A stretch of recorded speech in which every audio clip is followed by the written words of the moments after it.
Welcome to the Calvin D Project, where we interview inspiring people who are determined to make a positive impact in the lives of those they serve. We hope that by listening to these conversations, you will be encouraged. So join us and dive into the stories of people who are driven by faith, passion, and purpose. So right before we start, make sure you hit that subscribe button if you haven't already, and hit that bell notification icon so you can get more episodes like this one. Vernon Jai, tell me a little bit about yourself and your ministry.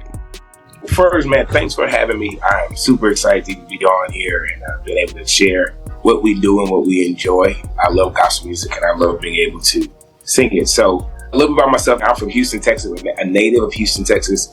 Been here my whole life, literally from one side of the town to the other, man. So I'm from Houston. Most of my singers are from here as well. So Vernon Jai and the group Greater has been together for a very long time. Believe it or not, we did not start off this way. It was not supposed to be, man. I just wanted to be a songwriter at the beginning of this journey. I just wanted to write music and be able to hear voices and be able to have pen songs and fit certain voices. And so from that, it spiraled into somebody literally not showing up for something, and I end up singing something and snowballed into, hey, you should come. And 10 years later, we're still on the hey, you should come and sing. So I'm actually super excited about what God is doing. What would you say is your style as an artist?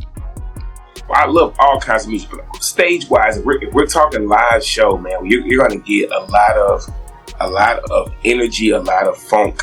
I'm a very funky person. I love for people to be able to move. I love to put music out. It's where you can hear instrumentation, you can hear music, you can hear melodies, you can hear different things. So if we're going to be on stage, if I'm ministering anywhere, it's going to be a good time and we're going to find God. What would you say was your first big break as an artist? Tell me about that moment. Oh, man. So this is one of them God moments again, man. So I love gospel music. I'm an accountant by nature. Right now, I'm an educator. I went to the Stellars one year with some friends from Houston. Man, I ain't have no clue what I was doing. I was just there. I wanted to run into some of my favorite artists and bump into. You know what we're going to do. You kind of rub shoulders. I went down there, man. I tell everybody it's just the funniest story because I literally had on some Old Navy pants, man, a t-shirt, a backpack, and some Shells or Adidas. Went to perform at a showcase. And one of my friends was like, man, you're going to be here. You might as well perform. And I was like, nah, I'm not really here for that. I got on one showcase. I had the track, gave them the track, push play. And that showcase, Everett Drake from Nashville, sitting in the front row. I got up, man, and you know how when you're waiting on your song to start, and sometimes it feels like, for an artist, when the record don't start, it feels like this forever gap of time. And it wasn't that long, but to me, it felt like forever. And I ended up performing. We did this song, He's Been Good, which we're still doing now, which was so long ago. He came out, he cried the whole time. The whole song, he was just crying. And after the show, he came out, pulled me to the side, and literally from that day, just kind of started investing these little nuggets into me, these little nuggets about what I was doing and how I could move. And from that day on, man, I have literally, when I say I've never stopped, I have not stopped since that day when it came to industry, being able to move around and travel. Everett kind of started that buzz for me and kind of getting me around and at churches and meeting people. And it's been on ever since. Yeah, I've had Everett Drake on. He's a living legend, man. He's a great ambassador for independent gospel artists. Absolutely, man. Wouldn't trade him for the world. Can you speak on how you've been able to build those relationships? We talked about that. Talk about how you've been able to build relationships and expand your reach as a gospel artist. Authentically trying to have those really honest relationships. I think sometimes we get into the industry of gospel or the industry of anything, and your goal is to try to be famous, right? And so for me, that was never really a goal because it was never really a passion. I didn't want to be famous. I just like gospel music and I like being around, the people that I watched on, TV, on Bobby Jones and all these places. And so I think the way I have learned to build them, even if it's at the Stellars or at the Rhythm of Gospel, at the IRA Awards, is I like to meet people. I want to know people. I get to know other artists, I get to know other singers in other cities, and because I want to come to your city and I want to bring you mine. And so I think that's the platform for independent artists that is kind of untapped, right? We're all trying to make it to this big stage, the Stellars, or this big stage of this. Maybe your big stage could be right there in somebody's church or you're right there in somebody's home. For me, my reach has become just being very personable, being very relatable, And being able to call people when I say, hey, this is the person I know, is really somebody I know, not just a name drop. Yeah. It's really somebody I know because I've either checked on them or they've checked on me. And we built a relationship outside of music. So that's really where my goal is, man, to really kind of stay in that vein. Talk about Ark of Restitution MBC. Oh, that's my church. That is my home church. Been there forever. I have been everything from back when it was congregational songs, left and right. Can't nobody do me like Jesus, all the way up to Lord, you're good and your mercy to forever. So I've been there, man. I celebrated 15 years of music ministry there at one church, which I'm super excited about, especially in this climate. I have the greatest pastor who allows me to travel and allows me to go and allows me to be and develop and be creative. Doesn't try to put out that fire and that flame. Yeah. So he actually, which is weird because he's my uncle, but I'm also his namesake. My mom named me after the guy. I don't know why, but that's my home church. So now I serve there as the worship and arts leader, where I get to oversee worship on a weekly basis and what actually happens there. But that's my home church, man. When all this other stuff go away, man, I get to go home. I get the same love there that I get anywhere. So it's a great feeling. Talk about your calling to be a minister and how you've been able to ensure your lyrics and your musical arrangements align with the values and principles of your ministry.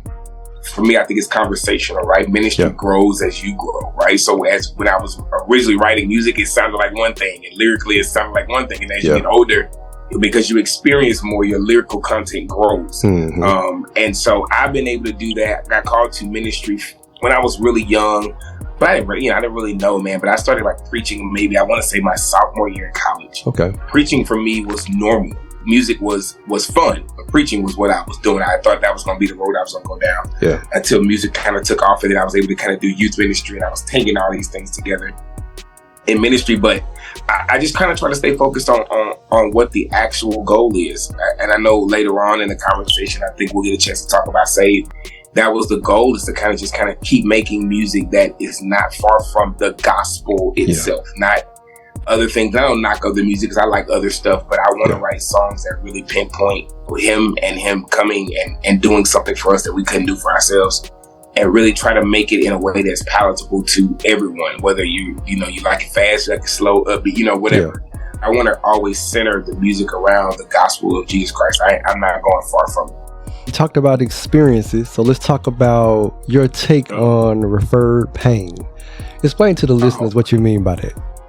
Oh man, so man, you're good. You're good. You're good at what you do, man.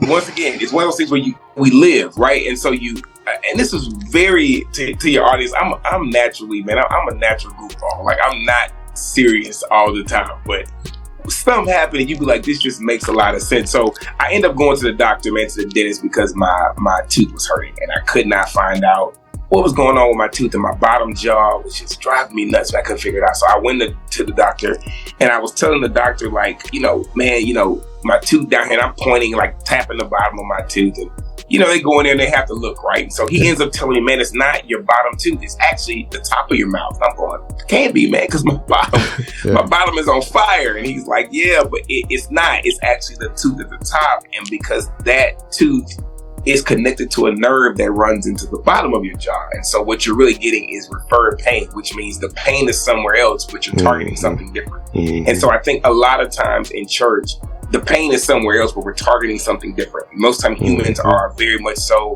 we call it, and I'm not going to ruffle any feathers because I don't make nobody mad at me, but we call it church hurt. But church hurt is not real because a building can't hurt you, right? But because we don't want to have that conversation with the person that did, or we don't want to have that one-on-one where we were when trauma happened to us, then we take that trauma and we misplace the pain and we put it somewhere completely different. And it shows up in our relationships or in our friendships and in our everyday life and at our job and at our home, and we're like, what's going on? But really, it's just referred pain. We never stopped to take care of the actual root of it. For me, that was very eye-opening. I know it was a dentist appointment, but it was how many things in our lives are we giving energy to when that's not the place where the energy should go? We're trying to heal an adult when you really need to probably heal the child. You're trying to heal in your 40s what you probably should have healed in your 20s, or healing in your relationship what you probably should have healed with your parents. So it's always these things that happen to us that if we really sit down and get down to the root of it, the Bible really speaks about making sure that if you're going to do it, take up the roots of it. Don't just cut down the tree. take up the roots, because then it won't grow back. And go. so I think what happens is we do it in a way where we keep cutting leaves and cutting branches, cut the tree, but we never really pull up the root. And so for me, that referred pain for any of us is just, hey man, just kind of sit down with yourself long enough to say, hey, if I'm seeing this here, I'm seeing it at my job, I'm seeing it in my relationships, where is it stemming from? And I think once you get to that place, then you're able to kind of pull it up at the root. So that was my analogy about referred pain. And you're good at what you do. That's a nugget right there, man. That is a nugget. Man, I hope that, man. I really want. I think we're all healing, right? Everybody's healing, and so sometimes we're triggered by different things, and sometimes there's stuff that happened so long ago we didn't even know it was a trigger, right? Mm-hmm. So we get older. I'm gonna be 40 in a couple of years, and I'm like, there are some things in my 30s. I'm like, man, that was something that happened in my teenager years that I wait, where is that coming from? Like, that's not new, like, and I think when you sit down with yourself long enough, be like, let me go heal that. Let me go take care of this before it keeps following me into the next place. That was my revelation on as believers. Let's get to the root of it. Watch where you place your hands.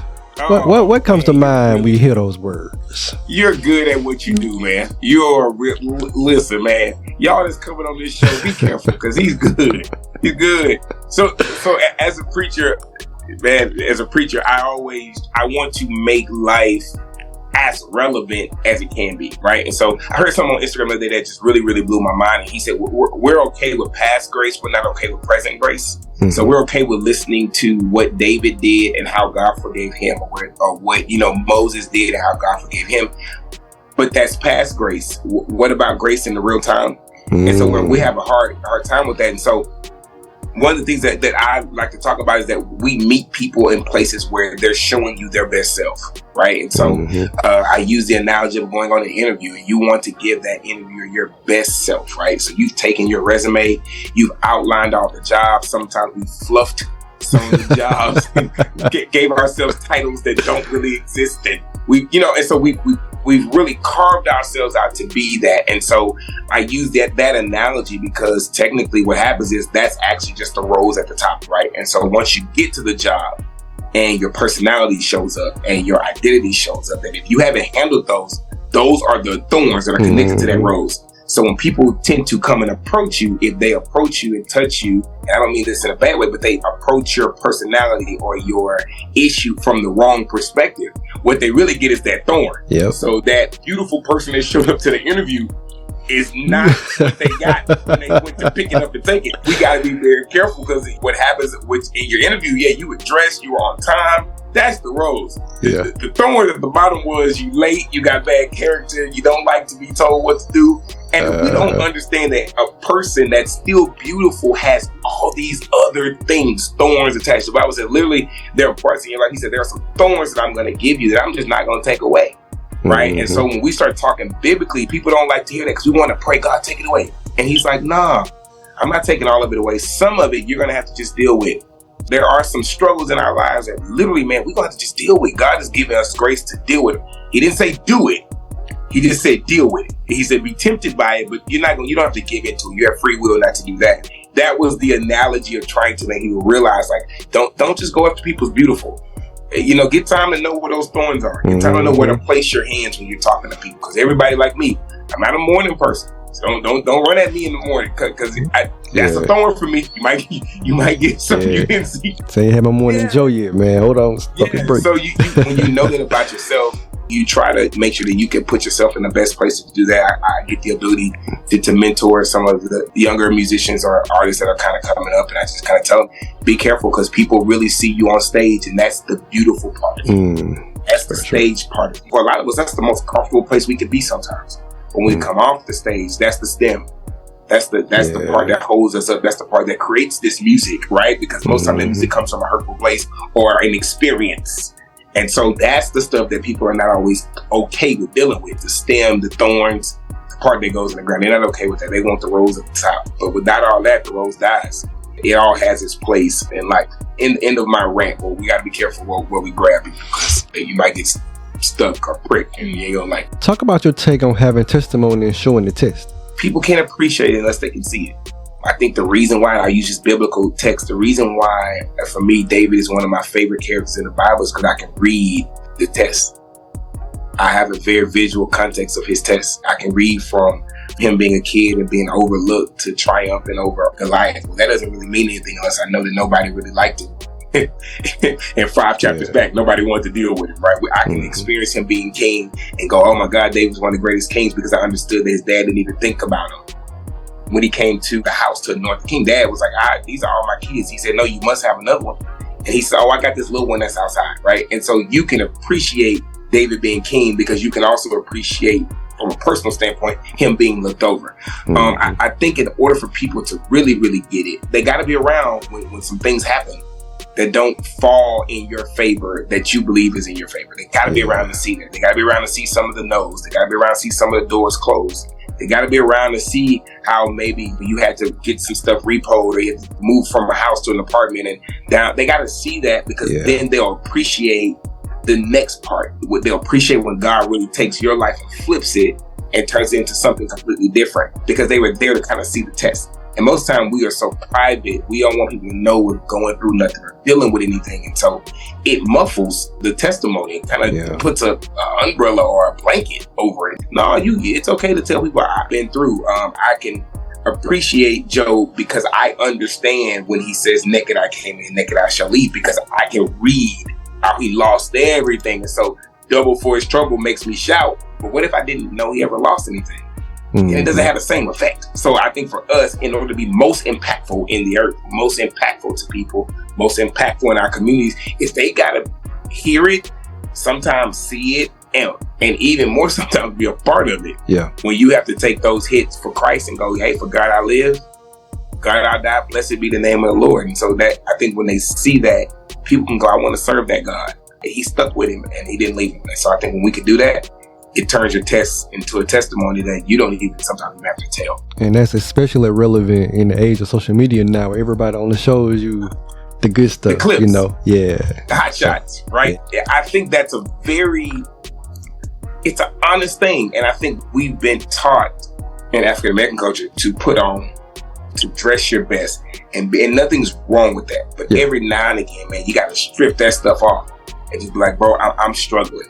Yeah, I don't know, what to do. I'm so glad, man, I have a support system around me. I got some guys, and I don't mean any shade to ladies and none of that, but I got some dudes when I need to have dude conversations that I could go to that will be willing to listen to me, knowing my position, knowing my title, knowing that I travel, and knowing that I sing it to all these people, but that can still hear me and go, man, I am at a point where I don't know what's next. Yeah. And that very humanity makes it so much easier, because I think God goes, that's what I was waiting on. Okay, now I can move. Now I'm ready to work with you. Because, we go through this, man, when even as independents, right? We hit these stages, all these people, we love you, we love you, we love you, all that jazz. And that's cute, because in the moment they love what they see.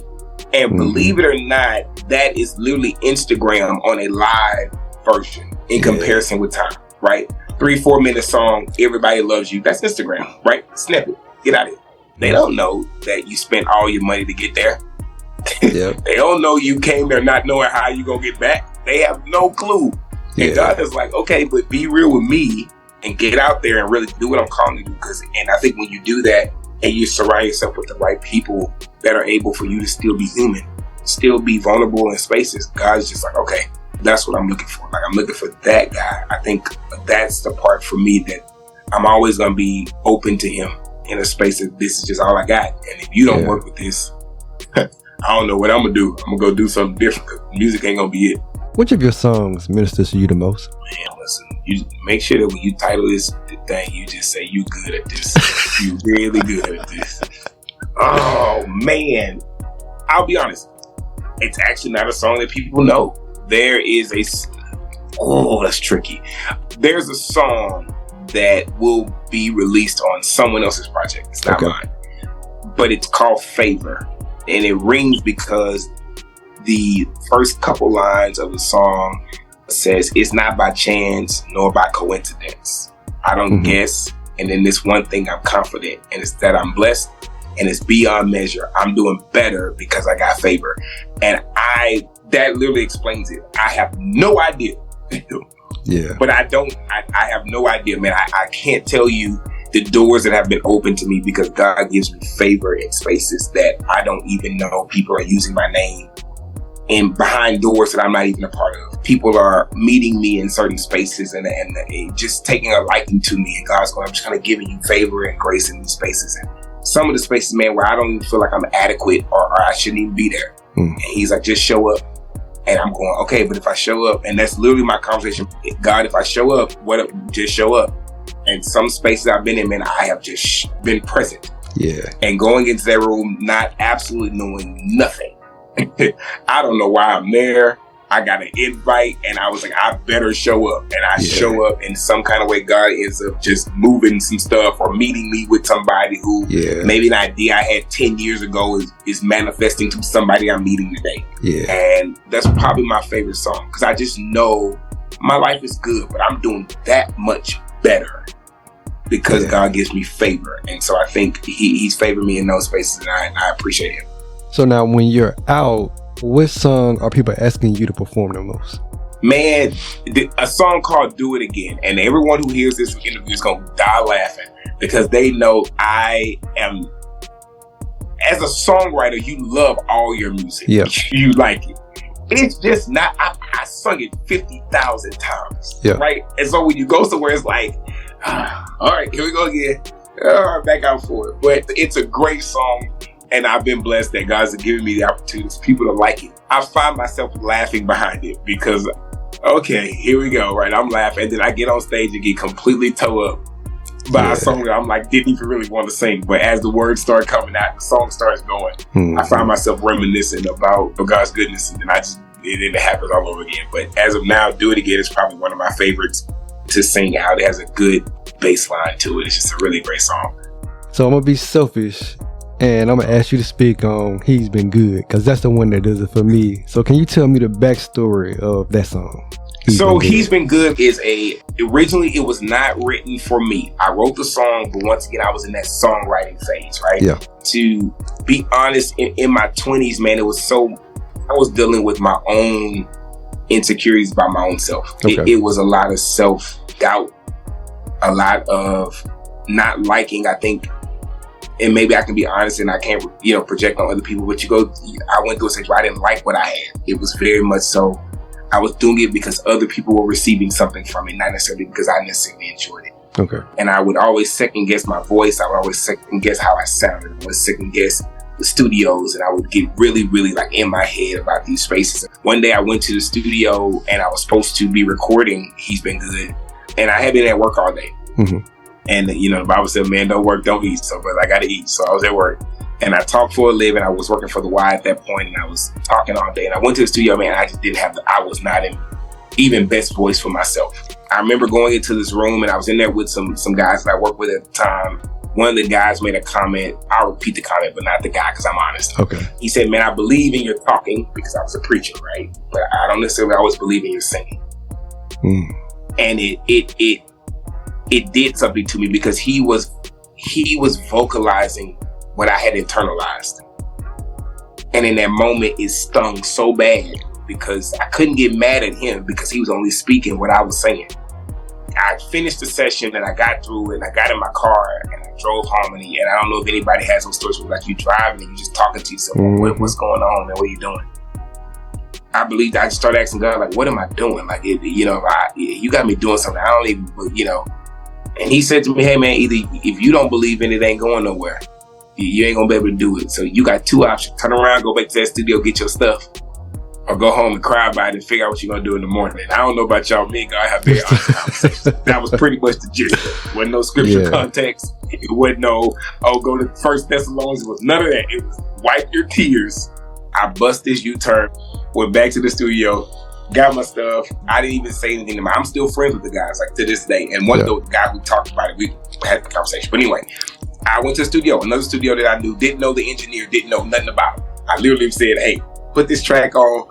I'm going to the studio, cut the lights off. I'm going for broke. And I think I sung the back end of it maybe 2 or 3 times around. And by that point, man, I'm just crying, man. I'm out of it. And so I come out, he looking at me, he's a little Asian guy, so he looking at me. He's bathroom around the corner. So I go around the corner, man, I come back, and I guess he was editing while I was recording. And I sat down and he played it back for me. And that's the version that is out to this day, is that version. That version. It was the most freeing thing I think I'd ever done. But it was also me having a real moment with myself and saying, hey man, how you gonna expect other people to believe and invest what you don't even believe in investing? So, then once again, you start going down the deep dives, right? Okay, what about it? Why not?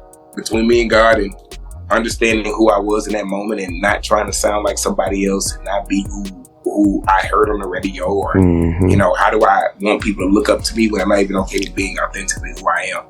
It turned into, ever since then, I make records. I get in there, I just pump them out, bro. One at a time. I just keep going. That's the story behind He's Been Good. And so now every time I sing it, I think it's a universal thing. I don't care what church you go to, what Baptist, Kojic, whatever denomination you're going to be, right? The punchline to everything is God is good.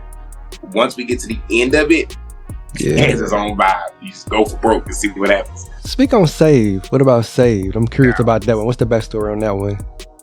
Saved is where we are in life. I think we are putting so much pressure on people to be perfect, and that's not biblical, man. We're running people away because we want people to believe we're perfect and that we have it all put together. And that, and the Bible says literally, confess with your mouth, believe in your heart, God raised you from the dead, you are saved. It does not say and have everything in order and stop drinking and stop clubbing. It don't say anything. It just says believe, blah, blah, and save. Now, does those things come with it? Maybe. That's not for us to do. Our job is to introduce them to Christ, show them the love of Christ, that they believe in him, and then once they believe, they start their own journey. They start their own Damascus road. And so we have to let people be able to experience it on their own. I think sometimes that song was really about writing it. One of the lines like, life isn't always the way you want it to be. But just remember this one thing, that stuff gonna come and go, man. It's gonna move. And I think when we get back to just, what did he want us to do? The Bible says, hey, once you know who I am, go tell somebody who I am. Go show them who I am. And I think if we do that, we ain't got to worry about all this stuff. All this stuff people trying to fight against and fight with. No, I'm introducing you to Jesus. I want you to know who he is, and you have the ability to accept him or not. And that's not on me. I did not do a bad job. We're not in retail. We don't get paid. We're not out here trying to make a commission on how to, you know what I'm saying? Our job is we're on salary, baby. No matter what we do, we're on salary. If we confess it, we're on salary. Everything after that is a bonus. And so that's really the mission, is try to put the scripture back out in the world, a way that people can palate it, understand it, move to it, and still remember that's really what the quote is. For the people that are in the trenches, supporting indie artists with airplay is on radio and attention on social media, talk about having the support of people like Amber Shaw, Darren Freeman. Why is their support so important to an independent artist? Independent, you don't have the label money now. Now, as of maybe I think a year ago, I got signed to a label outside of Dallas. Shout out to Neil's Music Planet. We're a smaller label. 3 of us are running now. I love my label mates. But before that, it was a lot of years of just wanting to be in spots. And once again, like you asked earlier, what's the blessed part about building relationships? It's that, which is, man, those people got me into some doors because of, they just, hey man, some favor. Hey, he from Houston. Hey, I'm on the radio. Hey, I met Darren a long time ago. Actually, I met Darren through his wife. We were singing at some place, me and the group, and she walked up and was like, man, y'all can go. And I was like, no, you're the lady from Risen. You can definitely go. And we had that, and now it's like, she called me nephews, like my auntie, because it's very like, I'm family. You go to be family before it's over. They just kind of start telling you their experiences and how to move. And I think when you're an independent artist or a small label and you're trying to make your way, those people that can get you on their station and maybe say to their friends, hey, can you play them on your station? Those things work before you get into like the real business of it, which is we're paying radio services to get our music out and to get it to the radio. Before that, those people who are helping you on the ground are your bread and butter and everything you need while you're trying to make it work. If you were going to put on a concert of independent gospel artists, what 5 artists or groups would you choose to perform at that concert? Man, I'm gonna get in trouble. Okay, so if not, I'm a churchy person, so it's definitely gonna be a church concert. Let's be clear about what I'm talking about right now. It's an independent small label. It's going to be a churchy concert, so it's not gonna be a Maverick City type. It's gonna be some B3 organs and some good click tracks happening. In Houston alone, I'm definitely going with my label mates. I got to go with them. Tina Boson, I got to go with Leroy Thomas. I got to go with them. I got to go with my mentor because he's not signed to a label, but he's worldwide. So I would definitely go with Chester Baldwin because he is the one who literally I learned how to be personable to people. Okay. And also he makes really good church music. Really good church music. I got one more. I'm going to give it an artist that I'm here with in Houston again because I think we have a lot of amazing talent in Houston. Either Marcus Jordan or Mike Dixon. I'm going to go with one of those two. Okay. Because those two guys, I've known them for a very long time. And so to see how well we're all doing in our respective places is incredible. From an audience that wants to connect with you, how do we find you? The Vernon Jai, and that's Jai. So VernonJai on Instagram and on Facebook and on YouTube, all the same thing. Mm-hmm. They can find us on any platform. They can find us also on all music. It's going to be on digital platforms everywhere. So from Spotify to iTunes to everywhere you can find digital copies of music. And it's hopefully somewhere in a city near them pretty soon. So that's a couple of travel dates coming up before I start basketball coaching, and then everything shuts down. And I want to thank you, Vernon Jai, for being a guest on the Calvin D Project podcast this week. Be sure to connect with him on social media and also check out his music. Hit that subscribe button if you haven't already, and hit that bell notification icon so you can get more episodes like this one.